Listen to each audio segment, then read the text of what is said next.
समस्त जनसाधारण को मु गभीर कृतज्ञता जनाऊँची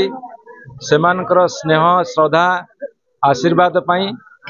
एवं नयागढ़ जो प्रभुत्व विकास और उन्नति होउची सेथिरे सेमाने साहाय्य सहयोग सदिच्छा आशीर्वाद दौथिबारु नयागढ़ आज एक उदाहरण पलटि आमे बर्तमान महाविकास महापर्व नयागढ़ को आगे ना संकल्पबद्ध ए लड़ई नयागढ़ को सारा राज्य रे भारत वर्ष रे 1 नंबर करी गढ़ी तोलिया